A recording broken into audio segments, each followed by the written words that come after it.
ये 3 दिन शिव की नवरात्रि में से आप लोगों को मिले हैं और इन 3 दिनों में आप भगवान देवाधिदेव महादेव की अविरल भक्ति को प्राप्त करने के लिए इस नवग्रह मंदिर प्राण प्रतिष्ठा महोत्सव में आए।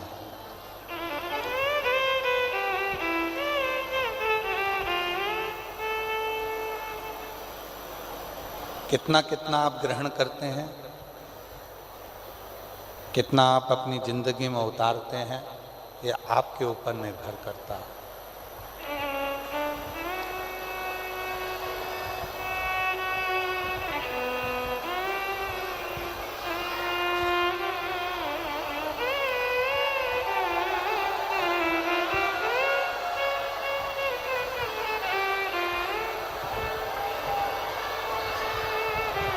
भगवान शिव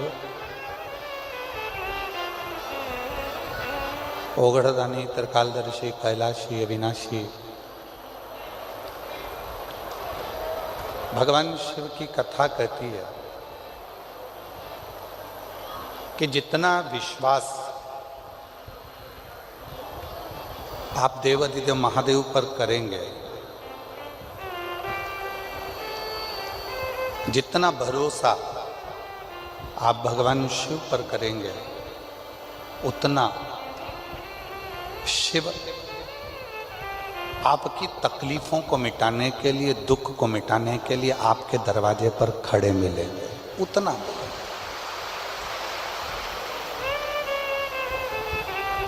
और तेरी कृपा बिना न हिले एक भी अणु, लेते हैं श्वास तेरी कृपा से तनु तनु।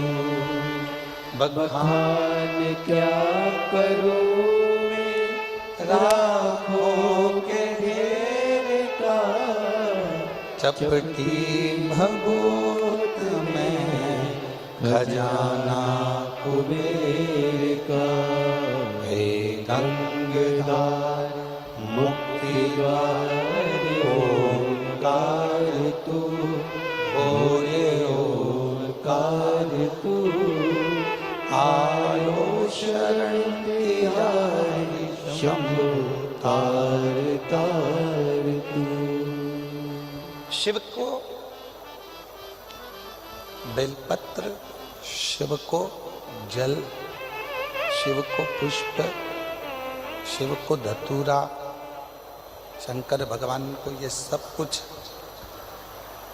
देने से पहले भगवान शंकर को देना होता है आपका विश्वास, आपका भरोसा।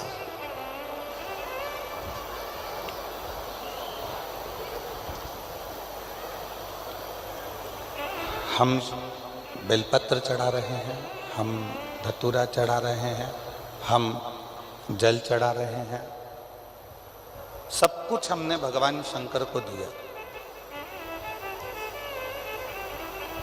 पर उस जल चढ़ाने में, उस बेलपत्र चढ़ाने में, उस धतूरा चढ़ाने में यदि हमारा विश्वास ही नहीं है तो शिव ना तुम्हारा बेलपत्र स्वीकार करता है, ना तुम्हारा जल स्वीकार करता है, शिव ना तुम्हारा धतूरा स्वीकार करता है। रामचरितमानस में तुलसी बाबा जी ने शंकर विश्वास रूपिणो, शिव को विश्वास कहा है।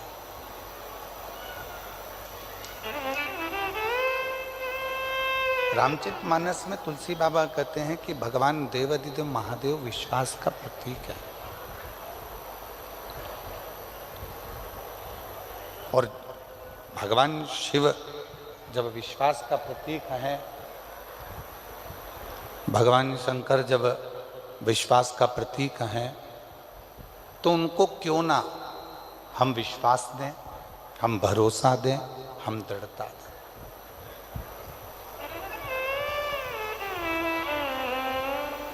सब कुछ शिव जी को दे देते हैं।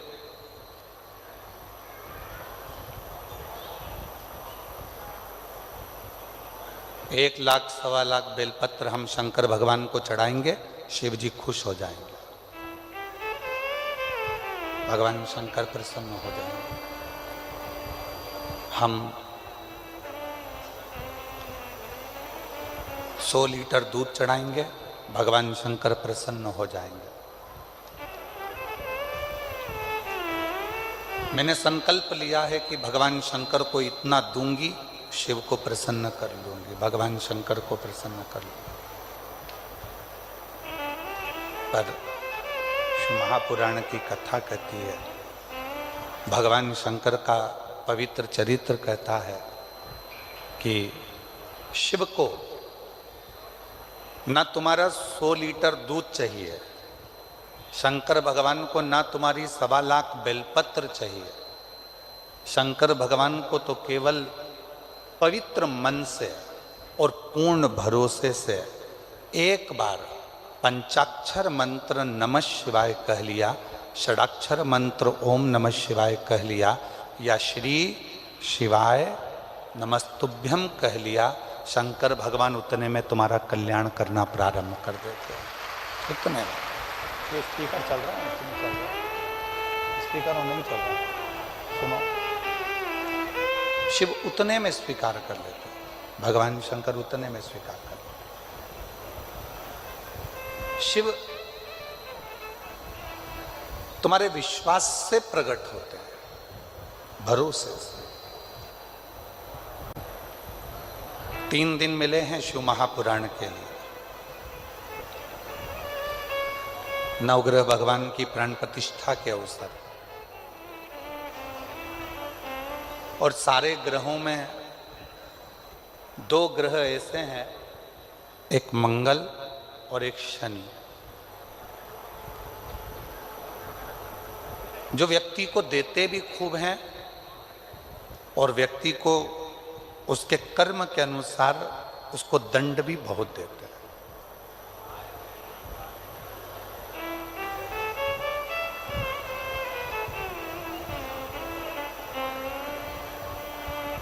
जो नवग्रह भगवान का मंदिर यहाँ डबरा मध्य प्रदेश में बन रहा है, तैयार हो गया है, उसकी प्राण प्रतिष्ठा हो रही है। इस डबरा नगर वालों को बाद में मालूम पड़ेगा कि नवग्रह भगवान जब किसी जगह पर बैठते हैं अपने परिवार के समेत, तो उस नगर को इतना वैभव से भर देते हैं, उस क्षेत्र को इतना धन देना प्रारंभ करते हैं कि उस क्षेत्र की पूरी जितनी भी दरिद्रता है वो समाप्त होती चली जाती, उसका कष्ट दूर होते चले। और एक भी ग्रह, यहाँ विद्वान संत आएंगे, साधु आएंगे, गुरु आएंगे, तपस्वी आएंगे, और भी विद्वान संत यहाँ पर विराजमान है। किसी भी विद्वान संत से जाकर पूछिएगा, साधु से जाकर पूछिएगा, गुरुजन से जाकर पूछिएगा कि जितने ग्रह हैं, ये 9 ग्रह किसकी ऊर्जा से, किसके तेज से और किसकी प्रबलता से चमकते हैं और दुनिया को चमकाते हैं, तो सारे संत कहेंगे कि शंकर भगवान की कृपा से ये सारे ग्रह चमकते हैं और सारे ग्रह चमकाते हैं। ये सारे ग्रह चमक भी रहे हैं और चमका भी रहे हैं, सारे।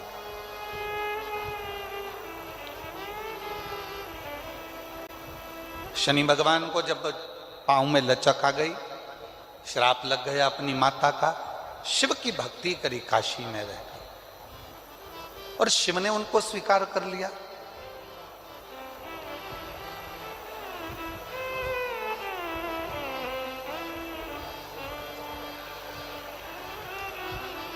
नवग्रह देवताओं में से एक ग्रह ऐसा है मंगल, जो भगवान शंकर के द्वारा प्रकट किया गया।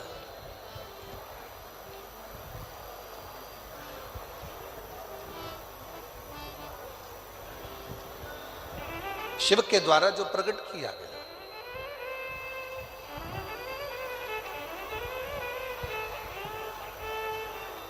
स्कंद पुराण का अवंती का खंड, स्कंद पुराण का अवंतिका खंड, गीता प्रेस गोरखपुर की अगर स्कंद पुराण आप पढ़ते हो, उसका अवंतिका खंड निकालेंगे तो पृष्ठ संख्या 721।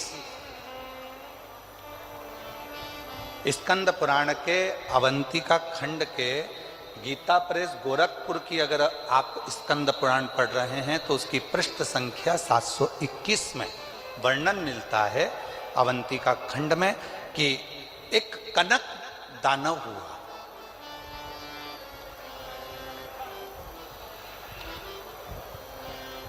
और वो कनक दानव इतना उपद्रवी था,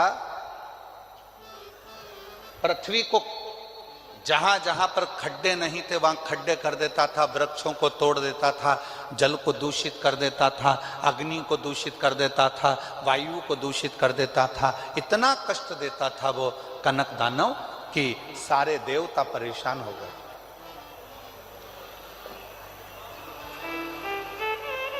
सारे देवता परेशान हो गए। और शिव महापुराण की कथा कहती है जब जब व्यक्ति की जिंदगी में दुख आता है, तकलीफ आती है, कष्ट आता है, बहुत ज्यादा उसके जीवन में जब संघर्ष चालू होता है और यदि वो एक बार भी देवादिदेव महादेव के मंदिर में जाना प्रारंभ कर देता है तो उसके कष्ट मिटना अपने आप प्रारंभ हो जाते हैं, उसके दुख मिटना प्रारंभ।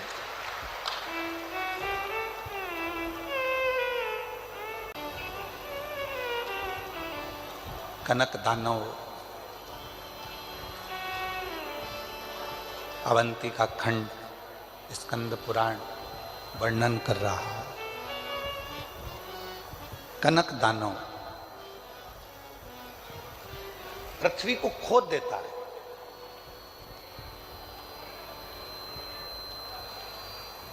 शिव महापुराण की कथा कहती है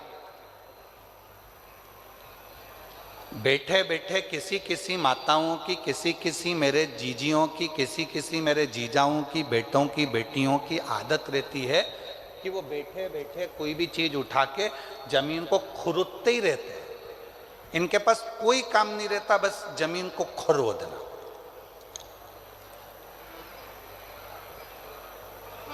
फ्री बैठे रहेंगे तो अपने नखून के पास में जो खाल निकलती रहेगी उसी को खरोदते रहेंगे। किसी किसी की आदत रहती है पैर में अगर कोई खाल निकल रही है तो उसी को निचोड़ते रहेंगे, निकालते रहेंगे, खोदते रहेंगे।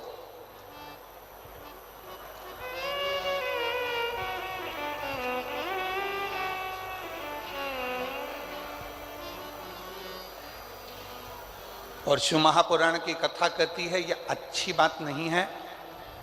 पृथ्वी पर बैठे हो, आसन पर बैठे हो या घर में किसी भी स्थान पर बैठे हो, उस समय पर ना तो पृथ्वी को खरोदो और ना अपने शरीर की उंगली हो, हाथ हो, शरीर का कोई अंग हो, उसको खरोदना नहीं चाहिए। इससे दो चीजें आती हैं, एक कर्जा भी बढ़ता है, दूसरी दरिद्रता बढ़ती है। कोई व्यक्ति दुकान पर बैठे बैठे दिन भर अपने हाथ को उंगलियों को खरोदता रहे, नखून ही तोड़ता रहे, हाथों से नखून चबाता रहे, या कोई ना कोई ऐसा काम करता रहे कि पैर के खाल को ही दिन भर नोचता रहे, या अपने पैर से दिन भर बैठा बैठा वो जमीन को रगड़ता रहे, या अपने पाँव से नखून से पृथ्वी को खरोदता रहे, तो ये तकलीफ उत्पन्न करती है, ये हमको दुख देता है, ये दरिद्रता भी देगा और हमको कर्जे में भी लाकर छोड़ देगा। दोनों चीज देगा। अब कनक दानव पृथ्वी को खोद देता है, जहां जाता है वहां दिन भर खरोता खरोता खरोता खरोता पृथ्वी को जाता रहता है। जहां कहीं वृक्ष मिल जाते हैं उनको काटने के लिए, उनको तोड़ने के लिए तत्पर हो जाता है। क्यों तोड़ना? किसी किसी की आदत रहती है बगीचे में या जमीन पर चलते चलते खेत खलियान में चलेंगे, एक डंडा हाथ में ले लेंगे। अब उस डंडे का क्या करना है? कुछ नहीं करना। छोटी सी डंडी हाथ में ले ली, छोटे छोटे पौधे लगे हुए हैं, तो खेत में चलते चलते इधर मार उधर मार उधर मार, जितने छोटे छोटे पौधे लगे रहते हैं उनको तोड़ते तोड़ते उसकी जाने की आदत होती है। पर शिव महापुराण की कथा कर रही है, उस पौधे ने तेरे को कुछ बिगाड़ा? उस पौधे ने तुझसे कुछ कहा?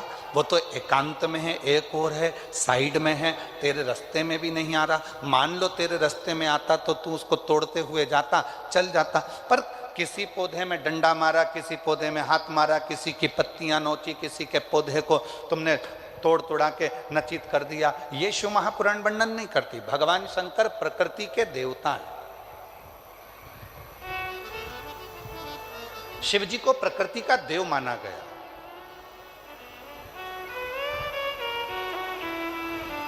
वो तोड़ने में नहीं, वो जोड़ने में सुख देते हैं, आनंद देते हैं। कनक दानव पत्तों को तोड़ रहा है, वृक्षों को तोड़ रहा है, वायु को दूषित कर रहा है। जिस जलाशय के पास बैठता है कनक दानव, बड़े बड़े पत्थर उठाकर जलाशय में पटकता है। कई लोगों की आदत रहती है नदी के तट पर यहाँ का कंकर उठा के वहाँ पटकेंगे, वहाँ का कंकर उठाकर पानी में पटकेंगे, उसके छींटा लेंगे, उसको डुबक डुबक करेंगे। कहीं पत्थर फेंक रहे हैं, कहीं लकड़ी फेंक रहे हैं जलाशय में। शिव महापुराण की कथा तो यहाँ तक कहती है कि यदि आपके घर में, आपके मंदिर में, आपके देवालय में, आपके शिवालय में यदि शंकर भगवान पर बेलपत्र चढ़ रही है, पुष्प चढ़ रहा है, मंदिरों में बहुत सारा पुष्प एकत्रित हो रहा है, तो उसको ले जाकर विसर्जन करें। विसर्जन का मतलब ये नहीं है कि नदी में, तालाब में, बावड़ी में, कुएं में ले जाकर डालें। विसर्जन का मतलब है किसी एक स्थान पर उसको एकत्रित करें और जब वो पूर्ण तरह से नष्ट हो जाए तो उसकी खाद बनाकर किसी पौधे में ले जाकर डालें, जिससे उस पौधे की उन्नति होना प्रारंभ हो जाए। जरूरी नहीं कि आप जलाशय को दूषित करें, जरूरी नहीं कि किसी नदी, तालाब, बावड़ी या कुंड को आप दूषित करें। विसर्जन का मतलब है कि जब आपने पूजन करी, पूजन करने के बाद आपने चावल का दाना लेकर शिव जी को समर्पित करा और अपनी पूजन का विसर्जन कर दिया। बाबा मेरी गलती को क्षमा करिए, मैंने जो कुछ भी गलती करी है इस पूजन में, अनुष्ठान में, आप मुझे क्षमा कर दीजिए। और वो निर्माल्य को ले जाकर आप एक और ले जाकर उसको एकत्रित करो। जब वो खाद बन जाए पेड़ पौधों में डालो। नदी में डाल दिया, आगे जाकर वो सड़ता रहा, धीरे धीरे धीरे धीरे वो बेकार होता रहा। ये हमारे यहाँ श्रेष्ठता नहीं, ये श्रेष्ठ नहीं।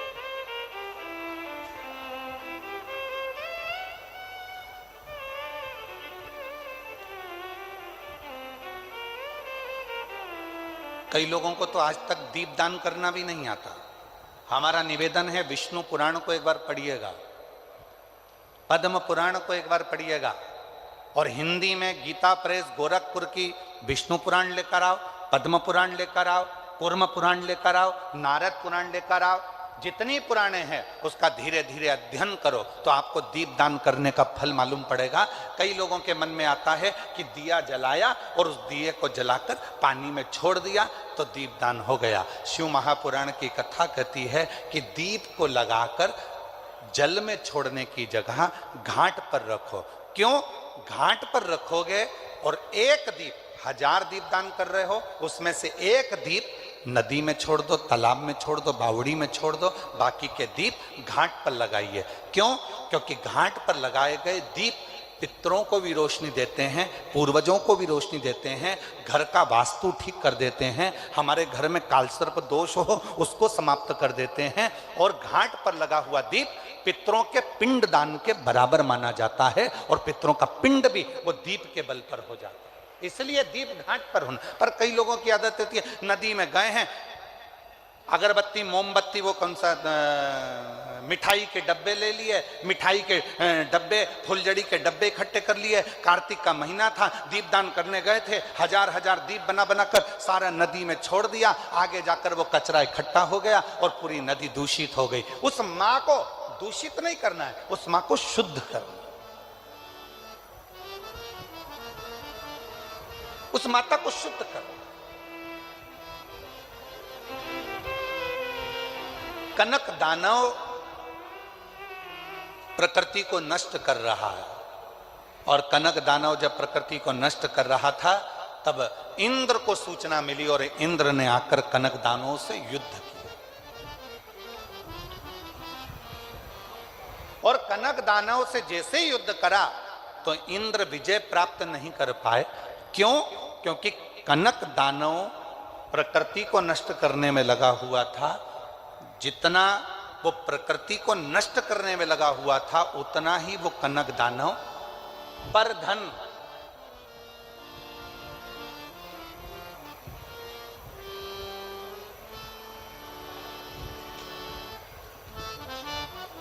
पर स्त्री,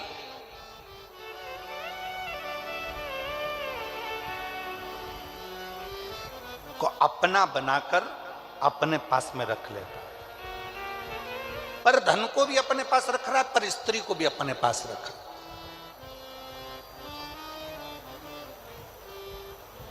और दोनों बर्बाद करते हैं। पराया धन, पराई स्त्री व्यक्ति को बर्बाद कर देती है, नष्ट कर देती है। दोनों बर्बाद करते हैं। और कनक दानव पर धन को भी एकाग्रित कर रहा है, पर स्त्री को भी एकाग्रित कर रहा है। इंद्र युद्ध करते करते वहां से निकल गए, चले गए। तब भगवान देवाधिदेव महादेव के पास जाकर इंद्र को लगा कि मैं किससे कहूं कि मैं इस युद्ध को जीत नहीं पा रहा हूं। भगवान शिव जी के पास इंद्र पहुंच गए, सारे देवता एकत्रित हो गए। पूछा देवाधिदेव महादेव ने, क्या बात है इंद्र, क्या हुआ? तुम तो युद्ध लड़ रहे थे कनक दानवों से और तुम यहां आकर खड़े हो गए, हुआ क्या? बहुत अंतर है महाराज। पहले के समय में आशीर्वाद देते थे, लोग खुश होते थे तो आशीर्वाद में कहते थे फूलो फलो। क्या बोलते थे? जम के तो बोलो जरा, फूलो फलो। और आज के जमाने में लोग आशीर्वाद देते हैं या प्रसन्न होते हैं तो कहते हैं हमको फॉलो करो। पहले महाराज जी कहते फूलो फलो, आज के जमाने में कहते हमको फॉलो करो।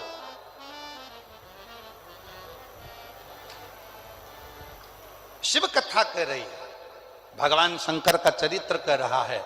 देवाधिदेव महादेव की आराधना साधना भगवान शिव की अविरल भक्ति सुख देने वाली है। और वो सुख कैसे देती है, वो शिव महापुराण की कथा का आज प्रथम दिवस नवग्रह मंदिर की प्राण प्रतिष्ठा में जो सर्व ग्रहों के सेनापति हैं मंगल देव, उनकी कथा से इस कथा को प्रारंभ कर रहे हैं। आ जाओ।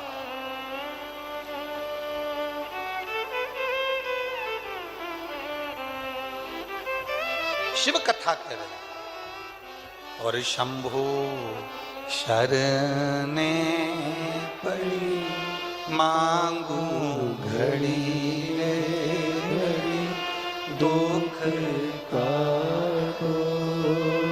दया करी मैं दर्शन आपको।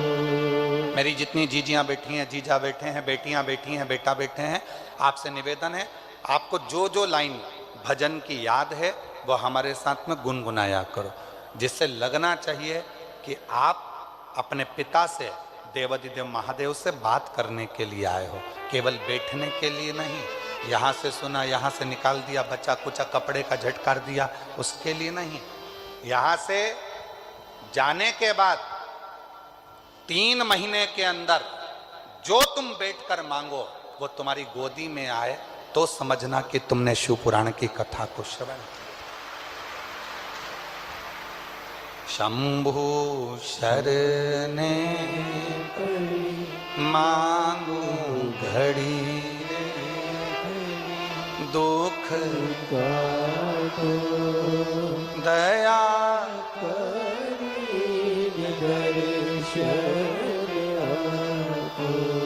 भगवान देवाधिदेव महादेव से प्रार्थना करी। इंद्र तुम यहाँ? इंद्र ने कहा प्रभु वो कनक दानव मर नहीं रहा, बहुत उपद्रव मचा कर रखा है, पूरी प्रकृति को नष्ट कर रहा है। भगवान शंकर ने इंद्रदेव से कहा अगर इस कनक दानव को तुम्हें मारना है तो एक काम करो, तुम जितना वो पाप कर रहा है तुम उस पुण्य को बढ़ाना प्रारंभ करो। पुण्य कैसे बढ़ेगा?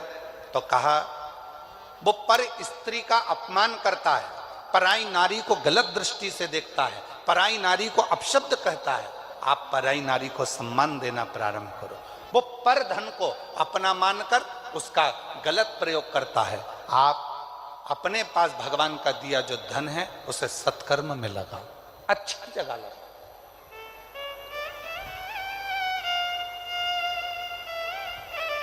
श्रेष्ठ जगह लगाओ। आज जो इतना बड़ा नवग्रह मंदिर का निर्माण माननीय मध्य प्रदेश शासन के पूर्व गृह मंत्री डॉक्टर श्री नरोत्तम मिश्रा जी और पूरे ट्रस्ट ने, समिति ने जो करवाया है, इसका लाभ कोई व्यक्ति अगर सोचे कि केवल मिश्रा जी को प्राप्त होगा या डॉक्टर साहब को प्राप्त होगा तो आपकी सोच गलत है। जब यह मंदिर अपने डबरा क्षेत्र में इतना विकसित हो जाएगा, जनमानस में जब इस मंदिर की चर्चा होगी तो पूरा विश्व का व्यक्ति इस मंदिर के दर्शन करने के लिए यहाँ आएगा और डबरा का इतिहास रचा जाएगा। डबरा का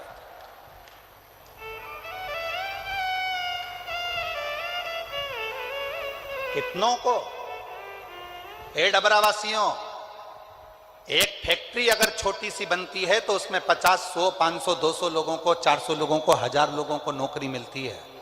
पर जब अपने नगर में, अपने शहर में, अपने क्षेत्र में एक बड़ा मंदिर का निर्माण होता है, एक दिव्य कोई अच्छी स्थान का निर्माण होता है, तो वहां से संस्कार भी अच्छे जाते हैं, सभ्यता भी अच्छी जाती है, संस्कार, सभ्यता, नम्रता सब मिलती है। और साथ में पूरे क्षेत्रवासियों को, ऑटो वालों को ऑटो का व्यापार, छोटी छोटी दुकान वालों को छोटा छोटा व्यापार, और ना जाने कितने कितने तरह का, जब स्टेशन पर लोग आएंगे तो ट्रेन का, बस से आएंगे तो बस का, गाड़ी का, कहीं होटलों का, कहीं छोटे छोटे रुकने वाली लॉजों का, कितना कितना कितना कितना व्यापारीकरण बढ़ता चले जाएगा।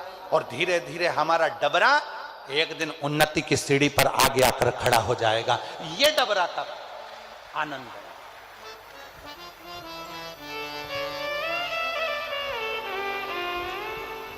कहना सरल है। हमने माननीय डॉक्टर नरोत्तम मिश्रा जी, पूर्व गृह मंत्री जी से बैठकर एकांत में बात करी और हमने कहा, आपने इतना बड़ा मंदिर बनवाया, नवग्रह देवता का पूरा परिवार यहाँ पर विराजमान करा, पूरे विश्व में ऐसा मंदिर नहीं है कि नवग्रह देवता अपने पत्नी के साथ, अपने बच्चों के साथ विराजमान है। इतना बड़ा मंदिर तो आपको कहीं ब्रज की भूमि पर बनाना था, कहीं अयोध्या में जाकर बनाना था, कहीं उज्जैनी में जाकर बनाना था, किसी तीर्थ में, काशी में जाकर बनाना था। अगर मंदिर बनाना ही था जिसमें करोड़ों करोड़ों रुपए लगे, और इस मंदिर का निर्माण तो कभी किसी तीर्थ में जाकर बनाना था, फिर आपने डबरा में क्यों बनाया? मैं ऐसे पूर्व गृह मंत्री डॉक्टर नरोत्तम मिश्रा जी को धन्यवाद दूंगा। उनका एक शब्द था, मेरे छोटे से गांव में कोई भी उन्नति की बात नहीं होती है, इसलिए इस मंदिर का निर्माण डबरा क्षेत्र में करा। मैं माननीय डॉक्टर नरोत्तम मिश्रा जी को इस चीज के लिए धन्यवाद दूंगा। उन्होंने कहा, हमारे क्षेत्र में कोई बड़े बड़े, इस डबरा क्षेत्र को लोग जानते नहीं, कहेंगे दतिया को जानेंगे तो मां पीताम्बरा के नाम से जानेंगे, अयोध्या जाएंगे तो राम जी के नाम से जानेंगे, मेरा डबरा क्षेत्र आने वाले समय में किस नाम से जाना जाए? तो मेरा डबरा क्षेत्र पूरे विश्व में, जब विदेशी भी इस डबरा को ढूंढते ढूंढते आए और कहें कि नवग्रह देवता का अगर अपने विथ फैमिली कोई मंदिर है तो डबरा में है, तो लगे कि डबरा क्षेत्र का एक आनंद प्राप्त हो। ये इसको कहते हैं। नहीं तो हम तो कहे थे ये मंदिर का निर्माण कहीं और कर देना था आपको, इतने बड़े बड़े तीर्थ हैं, वहां लोग आते रहते हैं, ढेर पब्लिक आती है, बहुत सारे लोग आते हैं, तो इस मंदिर में जाएंगे, आनंद लेंगे। नहीं गुरुजी, जब डबरा क्षेत्र में यह मंदिर बनेगा तो डबरे का एक छोटा से छोटा बच्चा, डबरा का एक छोटे से छोटा बच्चा भी संस्कारों से पोषित होगा। आनंदित होगा, ये देखा जाता है।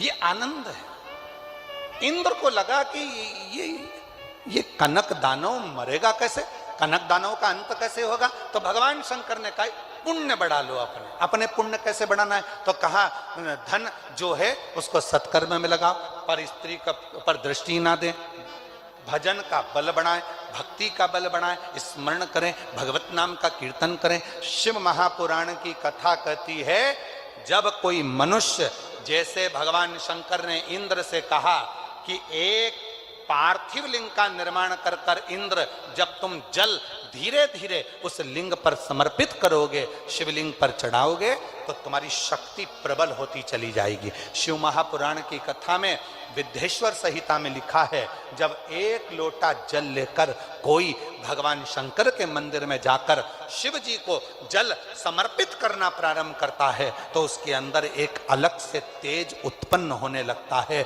और उसकी वाणी भी धीरे धीरे सिद्ध होने लगती है, वो बल उसके अंतर्गत अपने आप आने लगता है। इसलिए सारी समस्या का हल,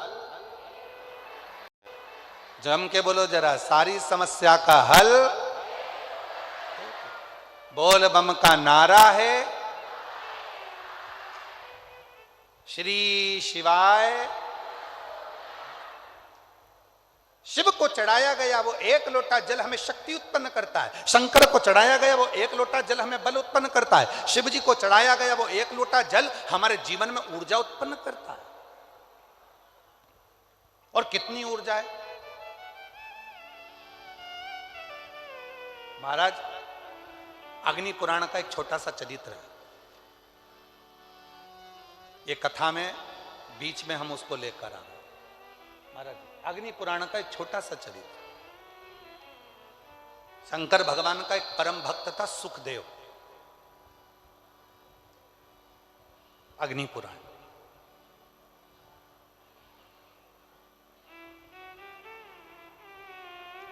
गीता प्रेस गोरखपुर की अग्नि पुराण 292 नंबर पृष्ठ का ये संवाद है महाराज जी।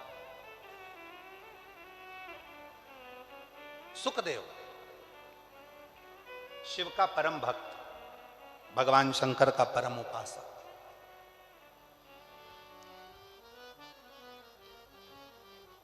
पांच ताऊ जी थे उसके।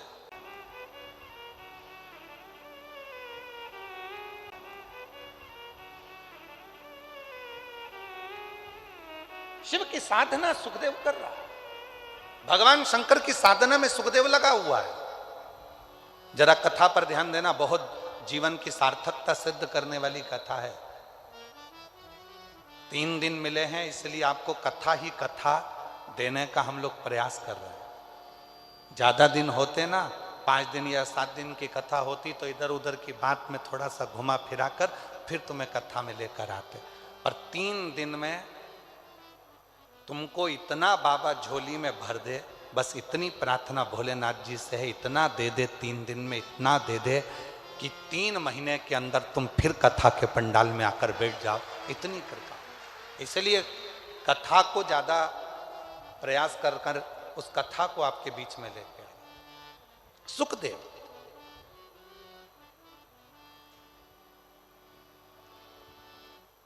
ताऊ, काका, काकी, ताई, ताऊ के बच्चे, काका के बच्चे सब थे।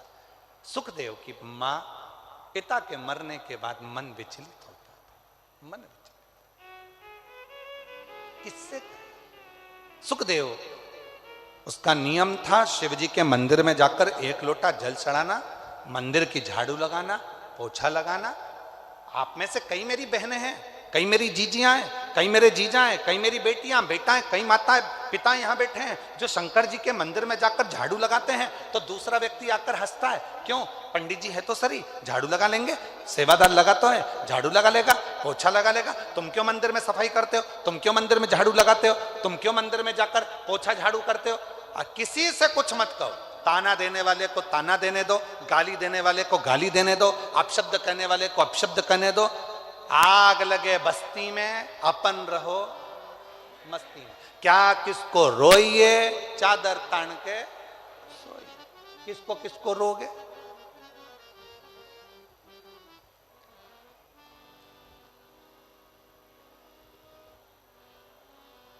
अपने को क्या करना? पड़ोसी कहे बताओ अपने आप को सती सावित्री समझती है, मंदिर रोज रोज लोटा लेके मंदिर चली जाती है, जो जितना ताना दे उसके सामने उतनी खजूर वाली चोटी बना के जा ले, क्या कर लेगा?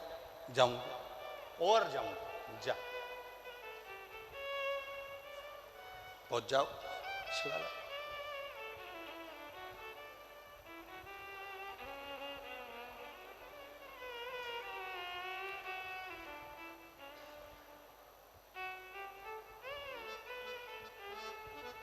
और हो महाराज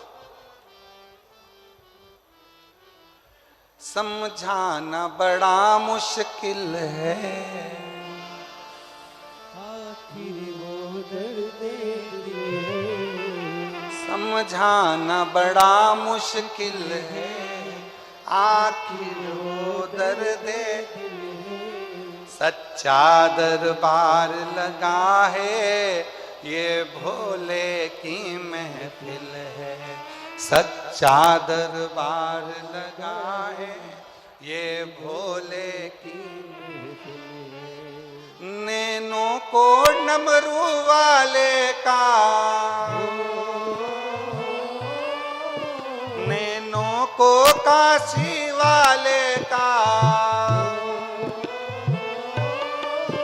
नैनों को डमरू वाले का दीदार चाहिए, वो काशी रहने वाला भोलानाथ चाहिए, वो काशी रहने वाला भोलानाथ चाहिए, वो काशी रहने वाला भोलानाथ चाहिए, वो काशी रहने वाला भोलानाथ चाहिए। भोले बाबा दोनों हाथों से हो, दिनों को काशी वाले का हो,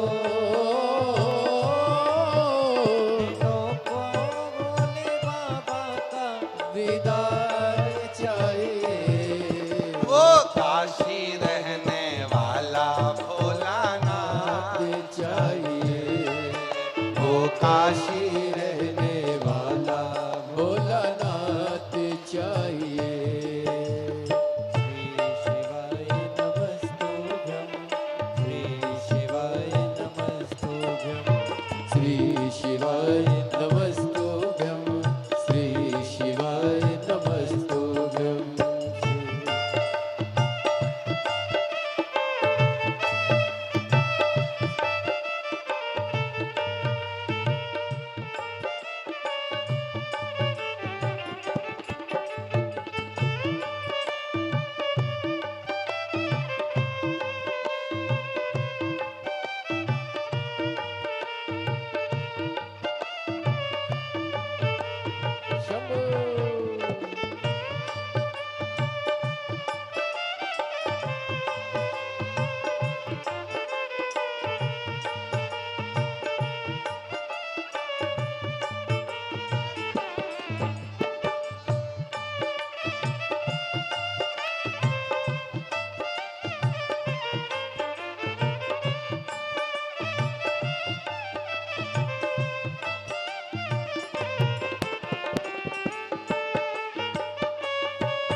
मुझको मदहोश बनाए, कटार तेरे नैनों की। मुझको मदहोश बनाए, कटार तेरे नैनों की। मुझको मदहोश बनाए, कटार तेरे नैनों की। मुझको मदहोश बनाए, कतार तेरे नैनों की। नैनों को भोले बाबा का हो, नैनों को डमरू वाले का हो, नैनों को काशी वाले का दीदार चाहिए। वो काशी रहने वाला भोलानाथ चाहिए। वो काशी रहने वाला भोलानाथ चाहिए। अपनी किस्मत का ताला तुम खोलते चलो। श्री शिवाय नमस्तुभ्यं तुम बोलते चलो। श्री शिवाय नमस्तुभ्यं तुम बोलते चलो। श्री शिवाय नमस्तुभ्यं, श्री शिवाय नमस्तुभ्यं, श्री शिवाय नमस्तुभ्यं, श्री शिवाय नमस्तुभ्यं। जय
भक्तों के तुम प्यारे हो, भक्तों के तुम प्यारे हो। तुम जिगरी दिल वाले हो, तुम जिगरी दिल वाले हो। भक्तों के तुम प्यारे हो, भक्तों के तुम प्यारे हो। तुम जिगरी दिल वाले हो, तुम जिगरी दिल वाले हो। कितनों पे डोरे डाले, तेरे नैन बड़े मत वाले। कितनों पे डोरे डाले, तेरे नैन बड़े मत वाले। कितनों पे डोरे डाले, तेरे नैन बड़े मत वाले। कितनों पे डोरे डाले, तेरे नैन बड़े मत वाले। नैनों को भोले बाबा का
समझाना बड़ा मुश्किल है, समझाना बड़ा मुश्किल है। आखिर वो दर्द दिल है, आखिर वो दर्द दिल है। सच्चा दरबार लगाए ये भोले की महफिल है, सच्चा दरबार लगाए ये भोले की महफिल है। नैनों को भोले बाबा का ओ, नैनों को डमरू वाले का नैनों को सिहर वाले का दीदार चाहिए। ओ काशी रहने वाला भोलानाथ चाहिए, ओ काशी रहने वाला भोलानाथ चाहिए। अपनी किस्मत का ताला ओ, अपनी किस्मत का ताला तुम खोलते चलो। श्री शिवाय नमस्तुभ्यं बोलते चलो, श्री शिवाय नमस्तुभ्यं तुम बोलते चलो। श्री शिवाय नमस्तुभ्यं, श्री शिवाय नमस्तुभ्यं, श्री शिवाय नमस्तुभ्यं, श्री शिवाय नमस्तुभ्यं, श्री शिवाय नमस्तुभ्यं, श्री शिवाय नमस्तुभ्यं, श्री शिवाय नमस्तुभ्यं, श्री शिवाय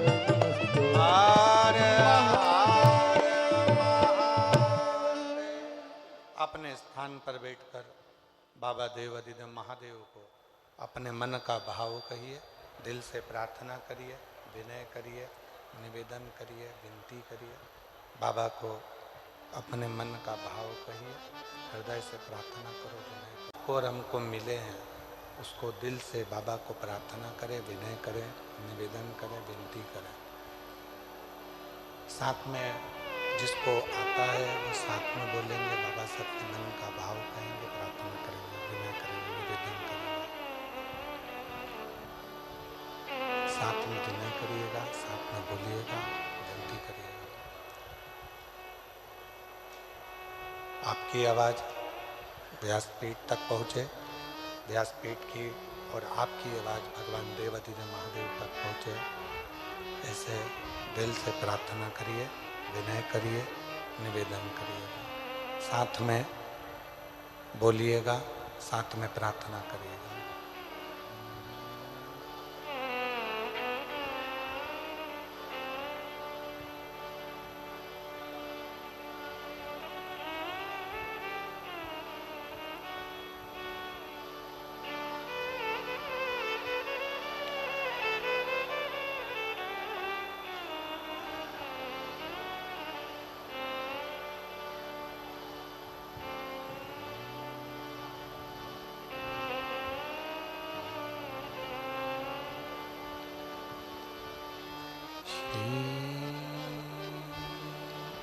शिवा नमस्तुभ्यं, श्री शिवा नमस्तुभ्यं, श्री शिवा नमस्तुभ्यं, श्री शिवा नमस्तुभ्यं, श्री शिवा नमस्तुभ्यं। भोला सब दुख काटो मारा, ओ भोला सब दुख काटो मारा। शिव शंकर जपो तेरी माला, भोले बाबा जपो तेरी माला। भोला सब दुख काटो मारा, ओ भोला सब दुख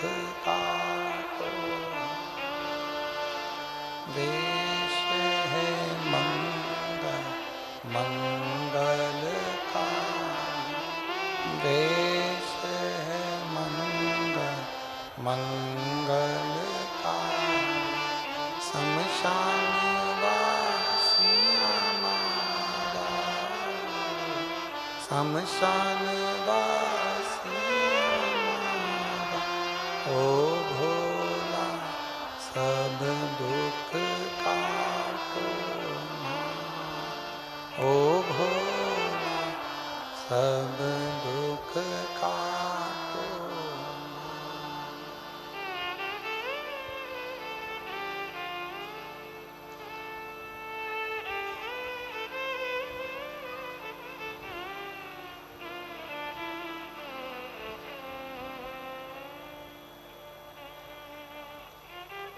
बाबा देवादिदेव महादेव भगवान शिव मोगड़दानी त्रिकालदर्शी कैलाशी विनाशी भगवान शंकर की पवित्र कथा कर रही है।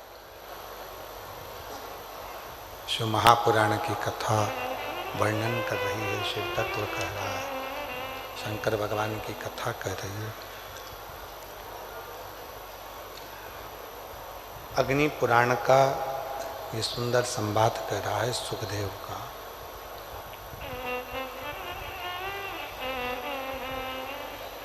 ताऊ थे 5, काकी थी, ताई थी, काका थे 3, काकी थी, उनके बच्चे थे। सुखदेव के जो पिता थे वो पिता सुखदेव के समाप्त हो गए थे, शांत हो गए थे। माँ पिता के गम में बावरी सी हो गए थे।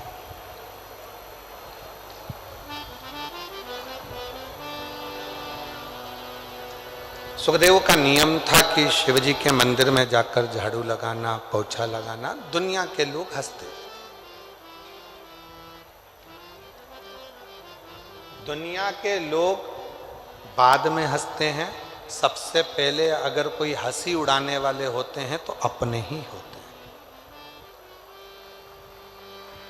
ताने देने वाले यदि होंगे तो पहले अपने होंगे।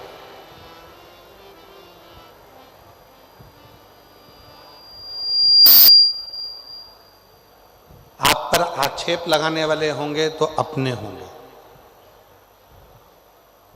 जिनको आप हाथ पकड़कर चलना सिखाते हो, आगे बढ़ना सिखाते हो, एक दिन वही तुम्हारे मार्ग में पत्थर डालकर तुमको धोखा देना जानते। ये दुनिया की रीति है।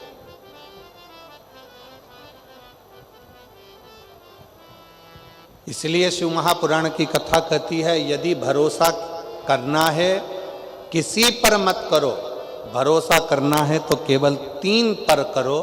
एक अपने आप पर, एक अपने बाप पर और एक देवादिदेव महादेव पर, बाकी का किसी पर नहीं। एक भरोसा अपने आप पर करो। कोई मंजिल तक जाना है तुमको, अगर कोई परीक्षा पास करना है, कोई कंपटीशन एग्जाम में बैठ रहे हो, कोई नौकरी की तलाश कर रहे हो, तुम्हारे मन में ये भाव आ जाना चाहिए कि मैं इस परीक्षा को पास करूंगा, मैं इस कंपटीशन एग्जाम में पहुंचूंगा, मैं इसको उत्तीर्ण कर लूंगा, मैं इसमें मेहनत करूंगा और मैं इसको सफलता की सीढ़ी पर चढ़ जाऊंगा, मैं सफल हो जाऊंगा। अपने आप पर भरोसा करो। जितनी संख्या में आप लोग आए हो शिव महापुराण की कथा को सुनने के लिए, पंडाल में बैठे हो, पंडाल के बाहर बैठे हो, कथा का पहला दिन है, आप लोग कथा में आए हो तो किस भाव से आए हो? कि मेरा भरोसा करता है कि मैं कथा के पंडाल में बैठकर जो बाबा से मांगूंगी, क्योंकि शंकर भगवान की शिव महापुराण की कथा मेरे पिता का घर है, मैं जो बैठकर मांगूंगी मुझे विश्वास है कि मेरा बाबा मुझे देगा जरूर। तो वो देगा जरूर, विश्वास है तो शिव है। जिस भावना से, जिस भाव से, जिस हृदय से आप कथा श्रवण कर रहे हैं, वो भाव आपका शिव पूर्ण जरूर करो। बैठे हो आस लगाकर, विश्वास के साथ। इस पवित्र कथा का भले 3 दिन की कथा मिली हो, पर वो 3 दिन की कथा 3 महीने के अंदर तुम्हारी गोदी में सुख जरूर प्रदान करेगी, ये निश्चित है। भले 3 दिन श्रवण करिए। शिव तत्व है, बाबा की कथा कह रही है। सुखदेव ने मंदिर जाना नहीं छोड़ा, शिव की आराधना करना नहीं छोड़ा। परिवार के लोग ताना देते, हंसते, गालियां देते, आड़ा टेढ़ा कहते, ये कोई होता है? अपशब्द कहते, बहुत कहते। और याद रखना, ताना देने वाले, गाली देने वाले, अपशब्द कहने वाले दूसरे नहीं होते हैं, पहले अपने ही होते हैं। पहले अपने ही होते हैं, कोई दूसरा नहीं। इसलिए सावधान रहें, सावधान। शिव कथा कर रही है। भगवान शिव के इतना उपासक था, अग्नि पुराण की कथा कहती है, सुखदेव शिव का इतना उपासक था, इतना उपासक था कि भगवान शंकर की अविरल भक्ति में लगा रहता। परिवार के लोग अपशब्द कहते, ताना देते, माँ को भी ताना देते, पर माँ अपने बेटे से नहीं कहती, वो अपने बेटे से नहीं कहती। परिवार के पास में बहुत धन था, वैभव था। सुखदेव को लेकर जाते काम धंधे पर, सुखदेव शिव जी की स्मरण करता, मंदिर में रुक जाता, शिव की भक्ति करता। अब 1 दिन, 2 दिन, 3 दिन ऐसे निकलते चले गए। सुखदेव के भाई, परिवार वाले साथ में लेकर जाते काम बंदे के लिए, और सुखदेव को भी मजदूरी जैसा काम करवाते, तो भी सुखदेव अपनी मां को आकर नहीं बताते। सुखदेव जब मां को आकर नहीं बताता, समय बीतता गया, बीतता गया। 1 लोटा जल शिव जी को चढ़ाता रहा। एक दिन बाबा भोलेनाथ ने ऐसी कृपा कर दी, सुखदेव के स्वप्न में आकर कह दिया, सुखदेव कल सुबह जल चढ़ाकर जब आए तो यहां घर को छोड़कर चले जा, ये घर छोड़ दे।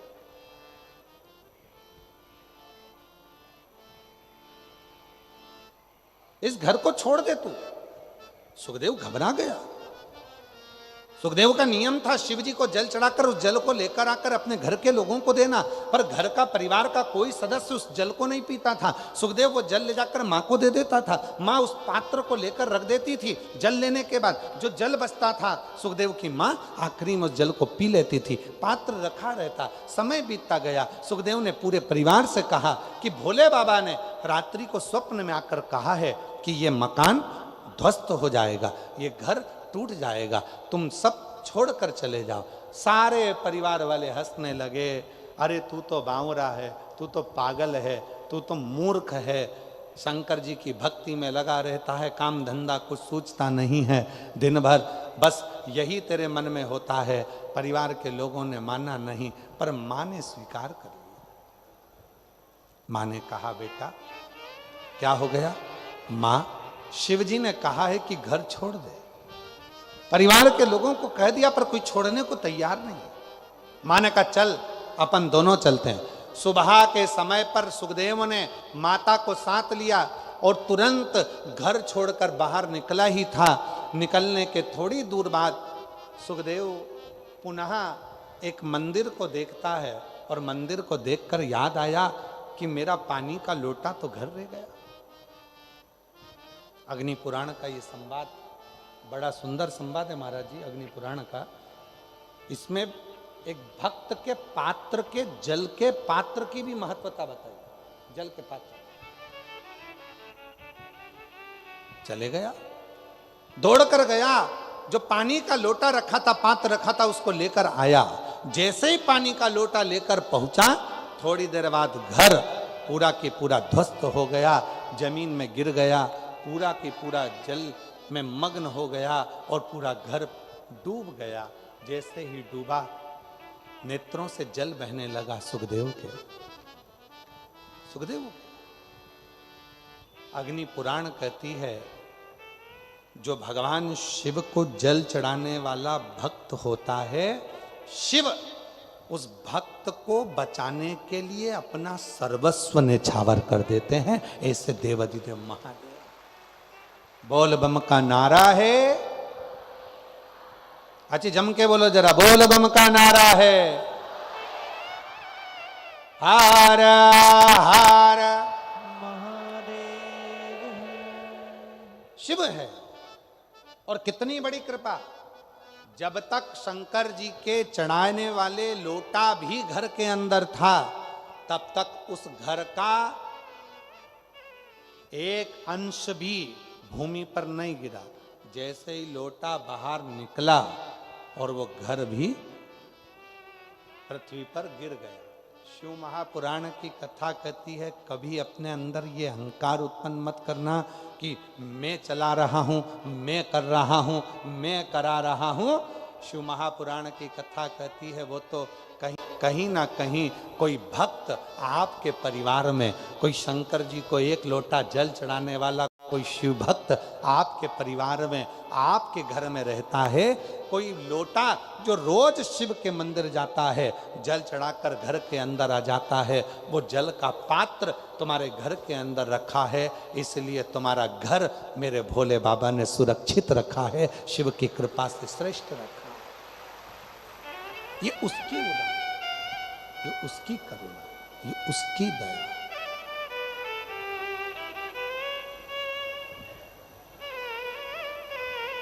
इसीलिए आप लोगों से कहते हैं, निवेदन करते हैं, बार बार प्रार्थना करते हैं, विनय करते हैं, निवेदन करते हैं, बार बार प्रार्थना करते हैं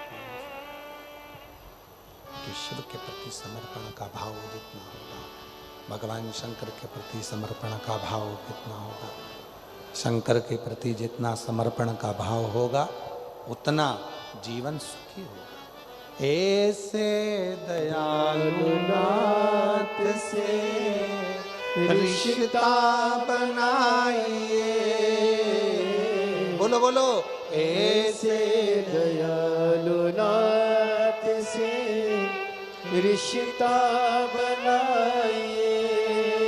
रुकिए, आप लोगों को आता है सबको? जम के तो बोलो, सब सुनते हो ना? तो पहले आप लोगों की आवाज यहां तक आना चाहिए। बोलो जरा, ऐसे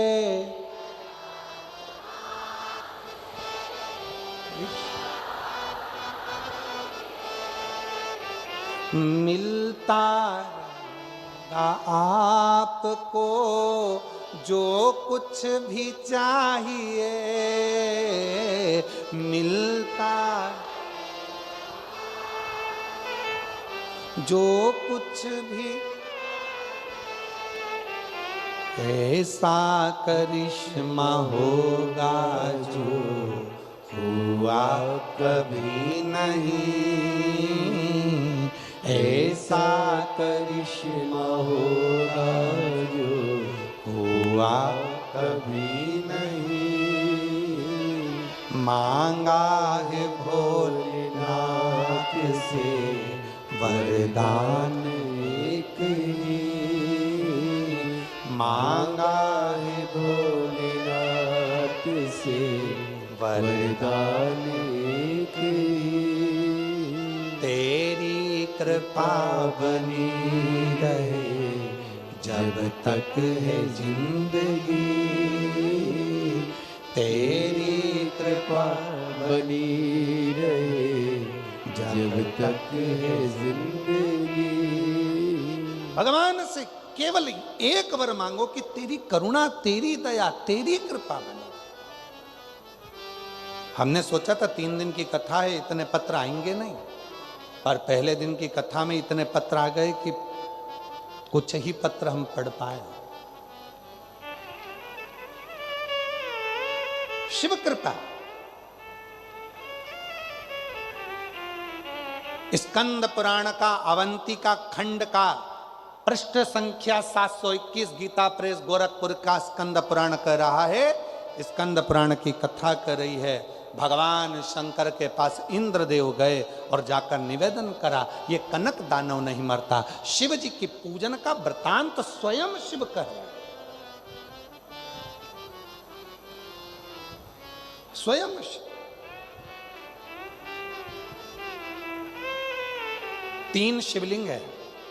थोड़ा ध्यान दीजिएगा कथा में।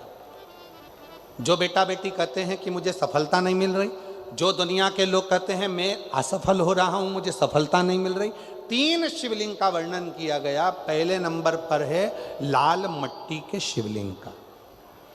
जब हम पार्थिव लिंग का निर्माण करते हैं, 12 महीने शिवरात्रि आती है। अगर आप दिन रात मेहनत कर रहे हैं, पूरा परिश्रम कर रहे हैं और सफलता नहीं मिल रही, तो लाल मिट्टी के शिवलिंग की पूजन किसी भी एक शिवरात्रि पर करें, उससे सफलता मिलती है। दूसरे नंबर पर मक्खन का शिवलिंग, ताजा ताजा माखन तैयार कर कर उसका शिवलिंग बनाकर उसकी आराधना। माखन के शिवलिंग की पूजन किसने करी थी? तो कोई आपसे पूछे तो कहना स्वयं इंद्र ने, स्वयं कुबेर ने, स्वयं माता लक्ष्मी ने, स्वयं माता लक्ष्मी, स्वयं कुबेर ने, स्वयं इंद्र ने माखन के शिवलिंग की आराधना करी, मक्खन के शिवलिंग की साधना करी, शिवलिंग का निर्माण कर कर उसका पूजन कर कर उसका विसर्जन। और तीसरे नंबर पर आता है बेलपत्र चंदन के शिवलिंग का पूजन। जब शरीर में कोई बड़ी बीमारी आ जाती है, डॉक्टर ने कह दिया कि शरीर में गठान आ गई है और वो गठान गल नहीं रही, डॉक्टर शंकर का एक रूप होते हैं। शिव महापुराण में डॉक्टर को शिव कहा गया। डॉक्टर को दिखाओ, जांच कराओ, दवाइयां बोले तो दवाइयां खाओ, जांचे बोले तो जांचे कराओ। साथ में डॉक्टर अपना काम करे, तुम अपना काम करो। कहीं बेलपत्री का यदि कोई पेड़ मान लो सूख गया और कोई पेड़ सूखा हुआ है, और वो सूखे हुए पेड़ की अगर कोई लकड़ी मिल जाए, उस लकड़ी को घिस घिस कर उसका चंदन इकट्ठा करो, चंदन से शिवलिंग का निर्माण करो, शिवलिंग का निर्माण कर कर उस शिवलिंग की पूजन आराधना करने के बाद एक पात्र के अंदर उसी चंदन के शिवलिंग का विसर्जन कर दो। विसर्जन करे हुए उस चंदन को अपनी नाभि से ऊपर के भाग में, मतलब वक्ष स्थल पर और ये मस्तक से पीछे के भाग में थोड़ा सा उस चंदन का लेपन करना प्रारंभ करो। कितनी भी गठान बढ़ गई हो, चाहे बच्चादानी में बड़ी हो, चेस्ट में बड़ी हो, चाहे ब्रेन ट्यूमर हो गया हो, धीरे धीरे वो गठान गलना प्रारंभ हो जाती है और वो गठान पूरी समाप्त हो जाती है। बेलपत्र का शिवलिंग, मक्खन का शिवलिंग और लाल मट्टी का शिवलिंग, ये दोनों शिवलिंग, तीनों शिवलिंग प्रखर होते। ये 3 शिवलिंग की बड़ी प्रखरता हो। 3 शिवलिंगों का स्मरण किया। इंद्र ने कहा कि ये कनक दानव के प्राण नहीं छूट रहे, क्या करा जाए। भगवान शंकर ने पूजन आराधना शिव की साधना स्वयं शिव बताया, स्वयं शंकर ने। और इंद्र ने फिर कनक दानव का संहार कर दिया। और तेरी कृपा बिना न हिले एक भी अणु, लेते हैं श्वास तेरी कृपा से तनु तनु। बखान क्या करूं मैं राखों के ढेर का, चपटी बहुत में खजाना कुबेर का। शिव कथा कहती है शिवलिंग की पूजन इंद्र ने करना प्रारंभ करी। और जब इंद्र ने शंकर भगवान की पूजन करना प्रारंभ करी, शिव ने ऐसा तप बल इंद्र में बढ़ा दिया कि कनक दानव का संहार हो गया। पर कनक दानव तो मर गया, पर कनक दानव का पिता अंधकासुर क्रोध में लाल हो गया और शिव जी से युद्ध करने के लिए आ गया। भगवान देवादिदेव महादेव से युद्ध करने। भगवान शंकर ने उस अंधकासुर पर क्रोध करा। क्रोध करते से शिव जी के मस्तक से पसीने की बूंद पृथ्वी पर गिर गई।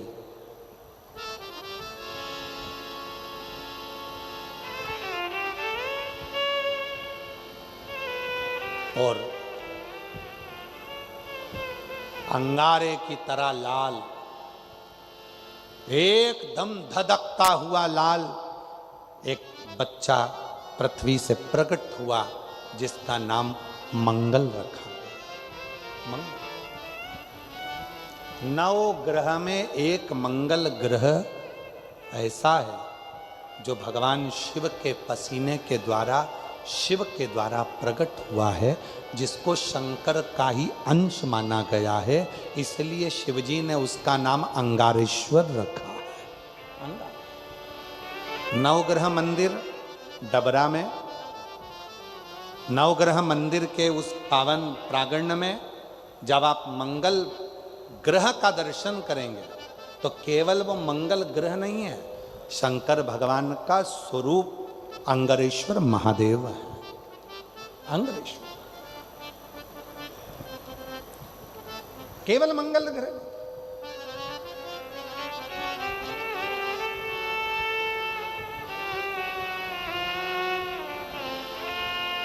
कितनी कृपा करी है शिव जी ने, जो डबरा में नवग्रह में नवग्रह देवता अपने अपने परिवार के समेत यहां पर विराजमान,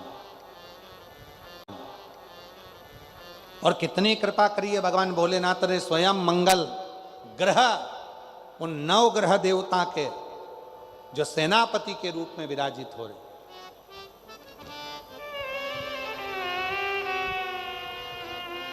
कितनी करूं बोलंगारेश्वर महादेव की। शिव महापुराण की कथा कहती है, अंधक जब पृथ्वी से बालक ने जन्म लिया, मंगल ग्रह प्रकट हुए, मंगल बालक प्रकट हुआ। वो छोटा सा बालक यहां वहां भ्रमण कर रहा था, पूरा शरीर लाल था, तेज पुंज था, शिव का अंश स्वरूप था, अंगारे की तरह धधकता हुआ लाल स्वरूप था। कौन उसको गोदी में ले, कौन इतने धधकते हुए अंगारे को गोदी में ले रो रहा था, बिलख रहा था। तब भगवान शिव ने उस बालक को, मंगल को अपनी गोदी में लेकर उसके मस्तक पर हाथ रखकर कहा, सुन मंगल, तो ग्रहों का सेनापति रहेगा, सुख देना तेरा कार्य रहेगा, हर कार्य में मंगलता तू प्रदान करेगा। शिव महापुराण की कथा कहती है, कोई लड़का कोई लड़की 24 साल 25 साल 30 साल 26 साल 28 साल 35 साल 42 साल का भी हो गया, शादी नहीं हो रही, विवाह नहीं हो रहा, संबंध नहीं आ रहे, एक काम करना प्रारंभ कर दो। कोई व्यक्ति एक दुकान खोलता है बंद करता है, दूसरी दुकान खोलता है बंद करता है, बार बार माल भरता है, उसको सफलता ही नहीं मिलती, बहुत प्रयास कर लिया, सफलता नहीं मिल रही है, दुकान बदल बदल कर देख लिया, काम बदल बदल कर देख लिया, आखिरी में वहीं की वहीं शून्य पर आकर खड़ा हो जाता है। कोई व्यक्ति मकान को बनाने का सोचता है, बनता ही नहीं है, बहुत प्रयास करता है। तो उसके लिए कहा गया, मंगलवार के दिन, यदि मंगलवार के दिन चतुर्थी तिथि पड़े और उस दिन भगवान शंकर को एक लाल चंदन का चावल का दाना और एक सफेद चावल का दाना, एक लाल पुष्प, एक सफेद पुष्प और 2 लोटा जल शिवजी को एक साथ यदि समर्पित किया जाए, अंगारेश्वर महादेव का नाम लेकर केवल 2 या 3, और यदि आप लोगों कहें कि गुरुजी आप कहाँ से बोल रहे हैं तो फिर निवेदन करेंगे, स्कंद पुराण का अवंती का खंड, गीता प्रेस गोरखपुर की स्कंद पुराण लाओ, पृष्ठ संख्या 721 में लिखा हुआ है, मंगलवार के दिन चतुर्थी पढ़ने पर जो शिव जी को 3, 5 या 7 मंगलवार चतुर्थी का संगम यदि मंगलवार के दिन हो, और यदि शिव जी को लाल चावल, सफेद चावल, लाल पुष्प, श्वेत पुष्प और 2 लोटा जल जब शिव को दोनों हाथों से समर्पित करता है तो उसका मंगल अपने आप सुख देना प्रारंभ कर देता है, उसका कार्य सफल होता ही है, उसका कार्य सफल होगा, उसको फल प्राप्त होगा। उसको फल मिलने लगे। लोग कहते गुरुजी 35 साल की हो गई शादी नहीं हो रही, 25 साल की हो गई शादी नहीं हो रहा, संबंध नहीं आ रहा।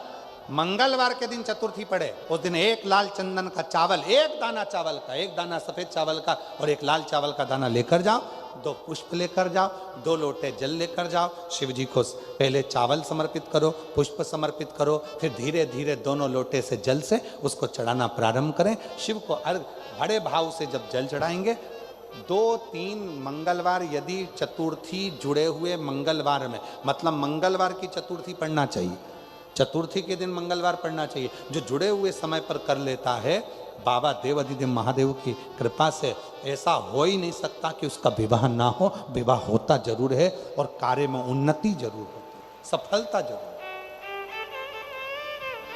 शुभ कार्य में सफलता। और ऐसे दयालु नाथ से, बोलो सब बोलो, रिश्ता ऐसे दयालु नाथ से रिश्ता बनाइए, मिलता रहेगा आपको जो कुछ भी चाहिए, मिलता रहेगा आपको जो कुछ भी चाहिए। मांगा है भोलेनाथ से वरदान एक ही, मांगा है भोलेनाथ से वरदान एक ही। तेरी कृपा बनी रहे जब तक है जिंदगी, तेरी दया बनी रहे जब तक है जिंदगी। शिव जी से मांगा प्रार्थना। महाराज स्वयं शिव ने करुणा कर कर अंधत्व को भी समाप्त किया। शिव महापुराण की कथा कहती है, भगवान शंकर का संवाद कहता है। देवराज नाम का ब्राह्मण, जो ब्राह्मण कर्म से वंचित था, उस देवराज नाम के ब्राह्मण ने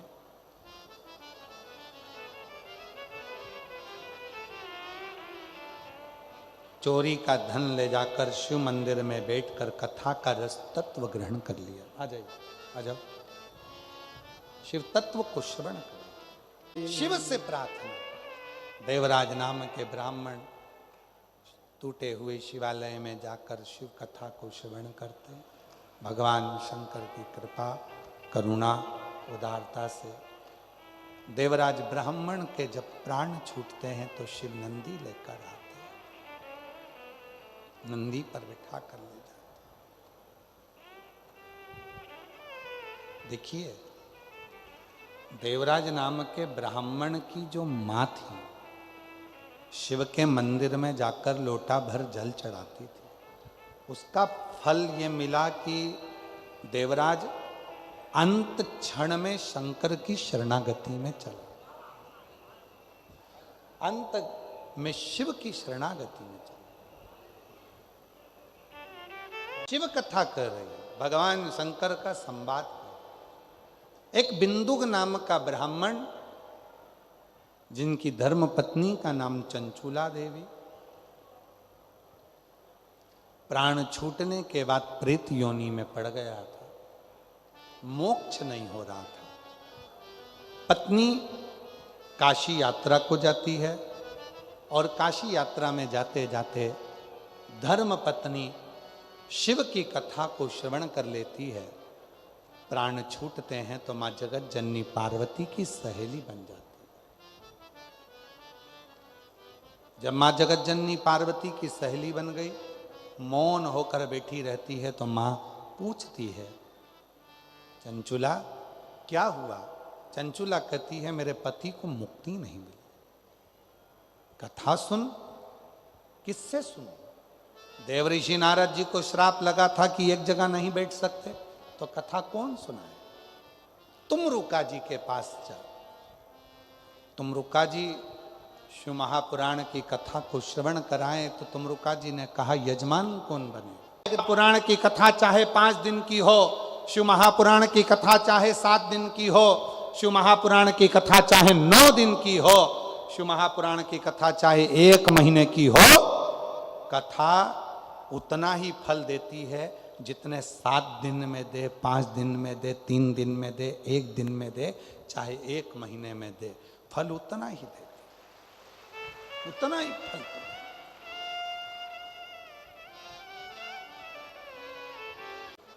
ये शंकर की बिंदु चंचुला देवी के लिए कथा सुनते और बाबा की कृपा से ये पवित्र कथा तुमरुका जी कहते हैं ईसर गोरा बनकर स्वयं शिव पार्वती कथा के यजमान बनते हैं। ऐसी पवित्र कथा आज प्रथम दिवस की यहाँ विराम ले रही है।